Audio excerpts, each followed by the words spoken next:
There's pictures of you with certain members of Epstein's circle, and I'm not going to, for a second, going to accuse you of any kind of wrongdoing.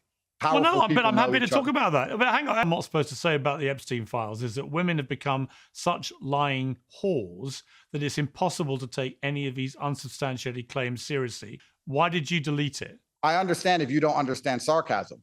My point is, we have a No, much more who pressing deleted issue. it? Before this debate even gets started, Andrew Tate puts Piers Morgan on the back foot instantly.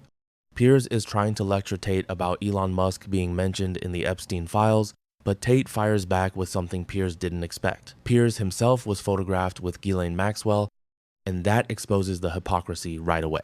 If association equals guilt, then that rule applies to everyone, not just people the media doesn't like. Piers then mentions Tate's old tweets, asking why he deleted posts where he used harsh language about false accusations. Tate doesn't back down. He calls it what it is, sarcasm, and straight up tells Piers he either doesn't understand it or is pretending not to.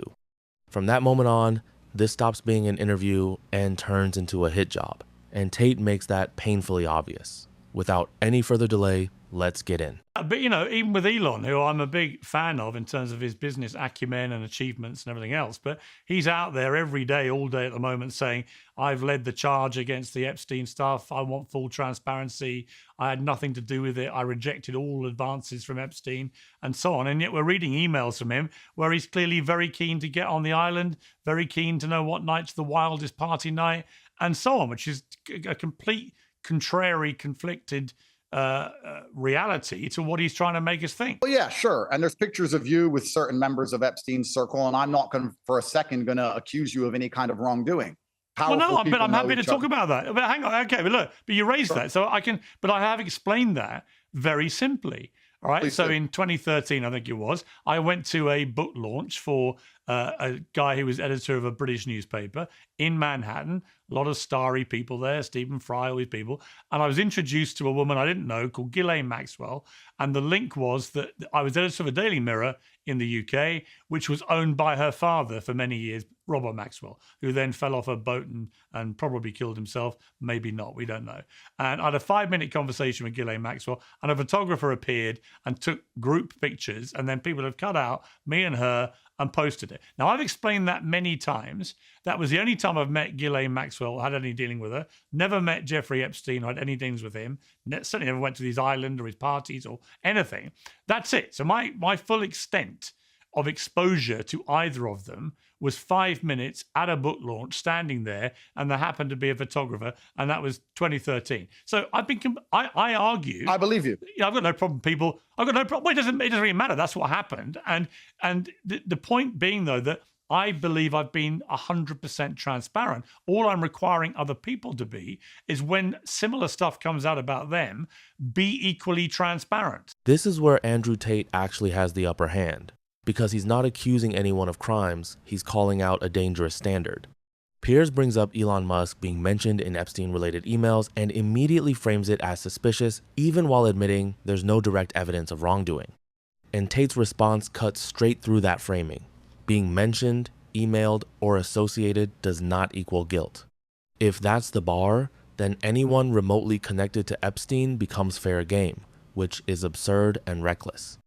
Tate then flips the logic back on Piers by pointing out that Piers himself was photographed with Ghislaine Maxwell. And to Piers' credit, he explains it openly, a book launch, a brief interaction, group photos later cropped to imply something more sinister. But that explanation actually reinforces Tate's argument, not weakens it. Piers is asking for context, proportionality, and transparency when it comes to himself, while casually allowing implication and suspicion to hover over others. Tate's point is simple and consistent. Either association alone means nothing, or it means something for everyone. This isn't Tate deflecting, it's Tate demanding consistency. He's not saying Elon is innocent or guilty. He's saying the standard being applied is intellectually dishonest. You can't condemn someone by insinuation while defending yourself with context. If transparency and due process matter, they matter across the board. And in this exchange, Tate is the only one holding that line consistently. But if you are enjoying this video so far, give it a like and subscribe to the channel, and let's back in. I want to turn just to some things you've posted in the last week, which you then deleted. And I want to ask you why you deleted them. So the first one, Sure. you said the thing I'm not supposed to say about the Epstein files is that women have become such lying whores that it's impossible to take any of these unsubstantiated claims seriously. Women have sex, then cry rape so often that real victims never face justice. Now, notwithstanding that a lot of people will be highly offended by the language you've used there about women in a generalized manner, why did you delete it? Yeah, so there are so many members of the public, unfortunately, which try and abuse judicial bodies. And we do have a problem. And I think you're probably prepared to admit this. We have a problem in the West now where girls who may not get a handbag they want will make false claims to the police and people's lives are ruined. And this is truly disgusting, not only because men's lives are ruined, but because when we have a scandal like this, where there's real victims and real justice must be done, we have too many people involved or too many people who have previously cried wolf, which makes it very difficult for the investigative bodies to get to the truth of anything.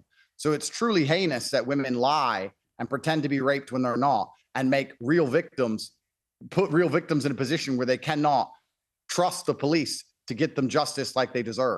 So why delete it?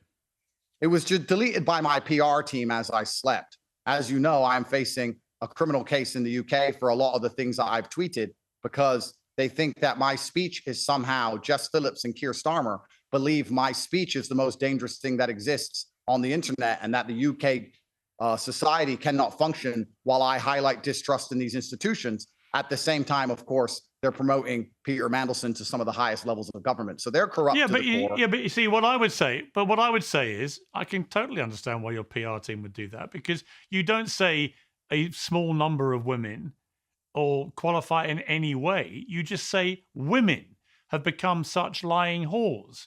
And I find that deeply offensive. I'm not even a woman. Why generalize about all women in that way? Why say women have sex, then cry rape so often? The real victims. Why not phrase it in a way that might engender some empathy for your situation, rather than actually make every woman who hears that think that you hate women, you're a misogynist, you think they're all liars, they all cry rape? Why talk in that generalized inflammatory language? Well, it may shock you to believe that women absolutely love me and my largest fans are women and I'm approached every day by women. I don't say things to try and elicit sympathy for myself, Piers. I made a brand on saying what I believe to be true, even if it's shocking, even if some people find it confrontational. My point is that we have a massive scandal now where genuine victims exist, where we have compromise on the highest levels of government, and we have women who are wasting police time with false accusations. And many men's lives have been ruined by exactly that. And it's disgusting because rape, I have many daughters, is probably the most heinous of all crimes that exists on the planet. And you like to believe that if a woman cries rape. Okay, but you also know that only in the UK, about 1% of all rape cases are successful. 99% do not lead to conviction. You must accept that that also is outrageous and shocking and has to change. Well, that's outrageous if the 99% are genuine rape claims. Of course, we can't try and get the number up without evidence. My point is, of that 99%, how many are fake? We don't know. We live in a world now where, very unfortunately, women can get huge financial gain, and they can also get huge social media gain by falsely accusing men who never did anything. And that makes it extremely difficult for the judicial authorities and the police to find true victims. If we didn't have all these fake rape claims being given to the British police all day, perhaps they'd have more interest, I doubt it, but they'd certainly have more time in investigating a serious pile of evidence of over 6 million files of people who are spending a lot of time with a convicted pedophile. These things are not mutually exclusive. Of course, we need to try and prevent any kind of fake accusation of crime happening, of course. And of course, crying wolf makes it more difficult to discern what is true and what is not true. But it is very clear that huge piles of evidence exist here inside of the Epstein files, which have been ignored. And it's not only because of fake rape claims, it's because of systemic corruption inside of our democratic systems. And the democratic system has all of the resource it needs to come after the people like myself who highlight these corruptions, as opposed to trying to fix the problem. Look, here's the thing. Tate isn't saying all women lie. He's saying false accusations exist, and they screw over both innocent men and real victims. Piers keeps attacking his wording, but Tate's point is bigger. The system is broken. When evidence like the Epstein files drops, the powerful skate by, but his speech, that's dangerous. He's not apologizing for tone, he's pointing out corruption, selective enforcement, and the fact that real victims are getting ignored while the media obsess over words. Offensive? Maybe. Wrong? Not on the facts he's highlighting. Tate's playing chess here, and Piers is stuck arguing about punctuation. Another controversy you were involved in recently. This was the night you went to a nightclub in Miami with Nick Fuentes, Myron Gaines, Sneeko, and Clavicular. You all came under heavy criticism because in the van that you were traveling in with people live streaming from it, you were playing Kanye West's song Heil Hitler. And that song was then requested to be played once you got in the club to the DJ who played it unwittingly. There's been a lot of backlash. Why was this, the DJ? as you know. Let's be professionals, Piers. Why was the DJ unwittingly? What, he was unaware of what the song was? Well, he claims to have been unaware of what he was playing. So we'll come to that in a moment. Let's go through chronologically what happened here. Whose idea was it to play that song in the van? Well, I didn't play the song in the van. And the great thing about this entire event is that it was live streamed and you could see me say, "What is this?" Right. and leave the van quickly. I also think it's pretty ridiculous for us to, once again, as we highlight that all of our institutions are completely corrupted to the core by satanic pedophiles, and completely ridiculous for us to sit here and ignore a genocide that just took place and complain about a song being played. I'm not going to sit here and say that it's okay. Well, we're complaining. Well, hang on. We're complaining about it's ironic because we're complaining about a song being played that idolizes Adolf Hitler, who waged one of the all-time worst genocides against the Jewish people. So actually, it couldn't be more relevant. I'm glad you mentioned the genocide word. So let's just stick to what happened because I'm curious. You're all in this van. The word is that it was Sneeko that put the record on in the van. Is that correct? I believe it was Sneeko. It certainly wasn't me. Somebody else played it, and it's all on video. I'm sure that you and your team can do an investigation and work out who it was.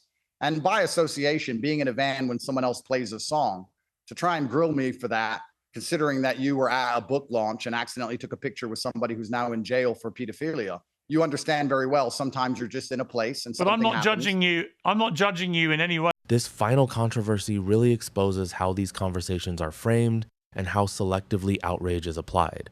Andrew Tate doesn't defend the song, doesn't celebrate it, and doesn't try to justify it. He clearly states it wasn't his choice, that it was played by someone else, and that the entire moment is documented on live stream, including him questioning it and leaving the situation. That matters, because facts don't disappear just because a narrative is more convenient. What Tate pushes back on here isn't accountability, it's guilt by proximity. Being in the same van when someone else plays a song is suddenly treated as a moral indictment, while far more serious issues, real atrocities, real corruption, real crimes barely get the same sustained outrage. And Tate calls that out directly, not to excuse anything, but to question priorities. He also flips the standard one last time, reminding Piers that everyone has been in rooms, events, or situations where someone else did something questionable. That doesn't automatically transfer intent or belief. If context matters in one case, it has to matter in all cases. Otherwise, we're not talking about principles, we're talking about optics. And that's really how this interview ends. Not with Tate being exposed, but with the same pattern repeating itself. Association over evidence. Optics over intent. Let me know. And relentless scrutiny for some, while others are granted endless benefit of the doubt. You don't have to like Andrew Tate to see that inconsistency, but you do have to ignore it to pretend it isn't there. Thanks for watching. Let me know what you thought about this interview down in the comments. If you enjoyed the video, hit like, subscribe, and I'll see you in the next one.